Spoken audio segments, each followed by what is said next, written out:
Hi everyone, Nevada Nail Person. So today is Saturday, January 28th, and I'm going to be sharing the products that I used the past week in my makeup basket.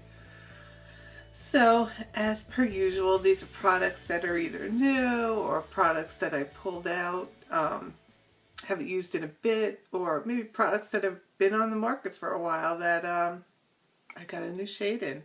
So let's go through it. So first off, this week, my skin is still kind of dry. I'm thinking that it may be because I'm taking antibiotics. So I think it's just drying down my face. So I am trying to be super careful and hydrating as much as I can. Not doing great in the water department, but definitely helping my skin. I'll always start off the makeup with this Pixi by Petra Glow Mist, which has argan oil, and it's one of those biphasal where you shake it, so it's kind of milky right now. But I've been using this and actually basically setting my foundation with this as well. I don't think this is really for setting foundation, but it's been helping, I guess. So loving this product. Just one word of precaution: don't get it in your eyes. It does leave a fine mist when you spray it, and kind of lingers a bit, and if you open your eyes at the wrong second, it could get in there and it does burn. So just FYI. Now additionally on my face, I've been using the Marc Jacobs Undercover primer. So again, it's just a moisturizing primer. It doesn't have that silicone feel of some other primers, so I know I'm hydrating my skin.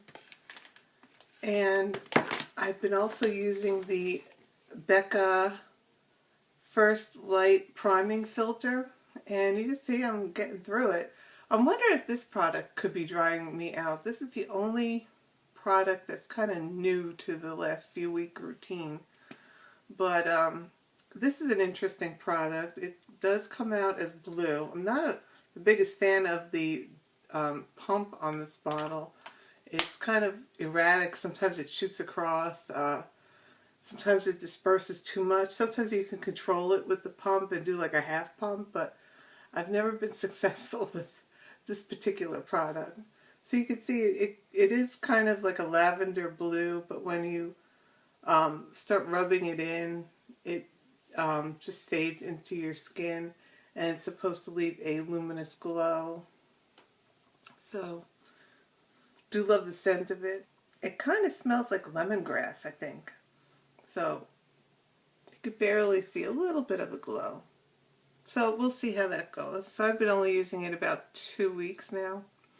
So on my face, used up I just finished this yesterday. This is the L'Oreal Infallible Pro Glow.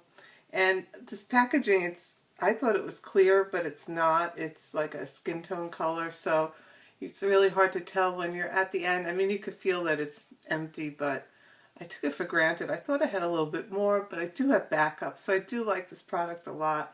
So I'm going to reach in and see what else I have in my drawers back there, and see what I can use as a skin foundation this week. So love this product. Now for eyes, I did use the, this is PUR HydraGel Lift, and it's just one of those twist-up balms that you would apply under your eyes for conditioning, hydration, and lift in this case. Not the biggest fan of this product. It doesn't provide intense hydration or super lift or anything. I mean, you can feel a little bit of moisture under your eyes when you first apply it, but it's just okay. So you can see mine has been beat up to hell in my basket, but there's still enough product in there. So it's basically an eye primer for me. And then my two faves, the Naked Skin Corrector in Peach and the BareMinerals Bareskin Serum Concealer. Loving them as well. I don't know if I get great coverage from them, but they don't crack and crease on me as much as some other products have. Now on top, on my actual eyes, I have the MAC Soft Ochre paint pot, which is a nicer alternative for me because I'm a little bit more warm toned. So Painterly is a little bit more on the pink side. So using this as an eye base, along with the Urban Decay Primer Potion. I have a little tiny one in here. It's like a sample size. So I put this on first, then the soft ochre, and then apply eyeshadow. So one eyeshadow I've been using a lot this week is a ride or die for me. It's always in my makeup basket. It's the Wet n Wild Creme Brulee, yes. So I should know that. So it's just a skin tone, very light tan type of product that you could use as a base, an overall shadow primer, if you will. It's great for taking down the tackiness on that MAC paint pot because it is like a sticky base. So this will take it down a notch so the other shadows blend easily as well. And this is only $1. So love this. Always have one. I have another backup in my drawer. It's only $1. And then for eyes, additionally for eyes, this week I used a Morphe palette. This is one of their newer ones, the 25A. And it's that new, well, I don't know if it's a permanent thing or what, but it's that new format with the 25 shadows, but it's a lot smaller than the one other Morphe palette I have. I do have the Jaclyn Hill palette, which is this giant palette, which I don't have room for them anymore. But there's two companions in this release. There's a 25A and B. This is A, and I think this is the copper toned one. And so let me kind of lay out the positives and the negatives. So on the positive side, it's definitely more compact. We have 25 different shadows, more in the neutral range, which is great. But and it's definitely a space saver, if you will. So you get a lot of options in this little palette. Some of the negative options I would say is we do have matte shades, which I'm more into matte lately, it seems. But some of the pigmentation on these shadows does not throw me. So this one right here, none of them have names, but it looks like it would be real nice in the pan. It looks like a little hard pan going. And I have this on the inner corner of my eye. And actually it's swatching well, but when I tried it on my eyes, it didn't give me the intensity I would like. And then not all of them are terrible. They're not super great either. Like this one is beautiful. I wore this. That orangey bronze. But everybody who swatches always shows the metallic type shades. So let's try one of these. So here's this like peachy shade. So let's try that. So I got a nice swatch of that. And you can see it's okay. Let's try another matte. I'll go in with this guy. So it's just I mean, the pigmentation's okay. Again, the palette's only like, what is it, like 33 for both of them, and I used someone's discount code, so they're okay. It's nice having neutrals. I wanted the 350, but that thing's just gigantic, so I didn't want to get it, so this will have to suffice. So there's a couple of swatches, and again, no names on this. So okay with this. The other palette I think is, this was copper, I think the other one was bronze, so this one's a little bit warmer. So additionally on my eyes, I use the Girlactic Precise Eyeliner Marker. And I didn't use it every day, most of the days this week, and I don't do anything fancy or wing, I just go along my lash line. And this seemed to kind of wear off. It didn't kind of stick like I'd like it to. So, I mean, I'm just going to work, so it's no big deal, but it didn't, my work day is like a whole, like 10 or 11 hours, so after that time it's just gone, basically. And In my inner rim, on my upper lash line, and a little bit on my lower, I have the Ardency in Modster pencil just to intensify that darkness on the lash line, but that wears away. And then to try a little mascara, because over there I have a little basket of like 50 mascaras. And this is the Smashbox Full Exposure Mascara. And I'm telling you, the drugstore options are sometimes better. So I do love the CoverGirl Full Lash Bloom a lot better. The brush on here is kind of big and kind of fluffy. Definitely a true brush, not a plastic type wand like this guy. See, this is a plasticky wand. But I get a lot more volume and length with this CoverGirl Full Lash Bloom. This one just didn't really do it for me. So it's a sample. It's good to try out. But I'm very picky with mascaras. It's you know, definitely a personal preference, and it just didn't build up for me like I'd like to. So I did try it with the L'Oreal Voluminous primer, and didn't help too much as well. So that's my thoughts on that. Still keeping this for another week or so because these are good for a good 3 months, and it's only been about a month now. So for face, just to wrap things up on the face, I do use a cream highlight. This is the Cover FX cream highlighter that I just laid down first. I could take it right from the product and swipe it on my face, or I could use my finger and just kind of dab it on and then set it with the highlighter as well. So I do like having a cream highlighter down first because I tend to wear stuff off. And then setting everything, I have the Nars Crystal Powder, which just looks like that, and there's no shade that I could show you. It's just a white setting powder that goes on clear. And like I mentioned in another makeup basket, I wanted to feature some of the products, the application tools that I use. And this happens to be the IT Cosmetics number 14 Heavenly Luxe Radiance Wand. And that's what I've been using for this Nars Crystal Powder. So just going in with the brush and just setting my face overall with this particular brush. So I don't need too much setting powder. I mean, I'm just going to work. So that's the tool of choice. Been sticking with this guy.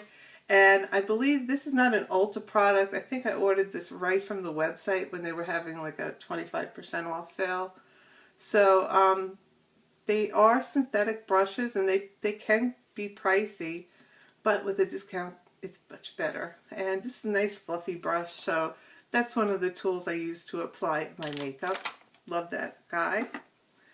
And still holding on to the Fiona Stiles contour little kit. So I don't know if you could see the dent in it, but I just take my brush because I don't like any particular shade. So I just kind of blend them together, and whatever I get on there is what I use.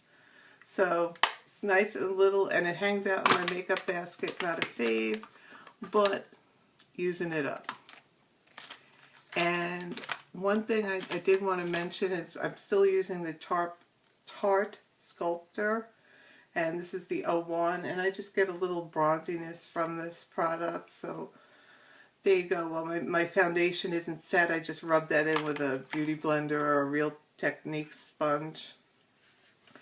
And this week I did get this product in BoxyCharm, the previous week rather. So I started using it this week. This is the Vintage by Jessica Liebeskind, and it's the Illuminating Face Highlight Duo, or set, and it's in Rose Quartz and Chocolate Diamond. And we did receive another product from this particular company the previous month. I thought it was the same pink, but this one is Rose Quartz, the other one is Rose Gold. So really I stuck with this Chocolate Diamond. In the pan it looks kind of dark, but when you use it, it does kind of lighten up. So it's not too dark for me. I mean, I've been using it, so that's the highlight you see now. A little bit on the inner corner as well. So I really stuck with the chocolate diamond more. I didn't even really use the pink. But very happy with this product, and I'm using it with the fan brush that came in the BoxyCharm as well. So, like having highlighters, I like my highlighters. And then for blush, just to keep it simple, so I didn't have to think about it, I used the Becca Mineral Blush in Wild Honey. And it's just a nice little blush that's kind of warm, but kind of neutral at the same time. Goes with every look. So I love this warm honey. It's in another blush kit that I have. Probably use it as eyeshadow too. As you see, these are eyeshadows. It's around the same range. So I've been using this all week. Very happy with this. It goes on, it could be slightly satin in the pan, but it does appear to be a matte product. It's probably a hybrid. It probably has a little bit of radiance. Or maybe it's the luminosity from previous swatches, but no, it's kind of matte. But I like the shade a lot. Really, really nice. I like Becca's blushes a lot. Kind of pushing through this Smashbox Brow Tech to Go. It's just an angled tip eyebrow pencil. I've been struggling with my brows. I'm really not the fan of the angled tip anymore. Its redeeming qualities, it has a clear brow gel on the other side, so like that. And then to quickly wrap up for lips, still hanging on and using to the stinky old pencil, the Bareskin from the Estee Edit, and it does smell horribly like plastic, but it is what it is. And then kind of rotating through these products, this is the NYX Cream Shine Lip Cream in Nude Peach Fizz.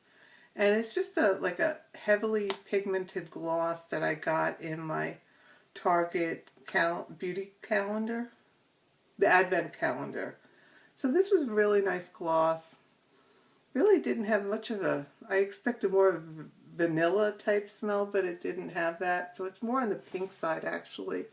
So I didn't reach for this as much. I'm not the biggest fan of pinks, especially if I'm wearing like more warmer tones. So it was redeeming in that it was peach, so it has slightly orange, slightly pink, but it's okay. Maybe with another week or another look. What I did wear a lot of was the Clinique Black Honey. I think it's almost the range Almost Lipstick, and the shade Black Honey. And it's more of a lip tint. It's kind of hydrating. It's what I have on now with the pencil. So I do like this product, but I've been there, done that, but just had it in my purse and started using it. So I didn't aim for it, but I used it. And then the Marc Jacobs lipstick in Slow Burn. So really liking this as well. So this was a pinker shade, and like today it would have went okay with the eye I have on. But I think I wore the Clinique Black Honey more this week. So that is it. I think I shared everything. I might have skipped some things, but it's long enough. So that is it. If you have any questions, let me know. I will leave the bubble here. Please subscribe, and I will talk to you soon. Bye.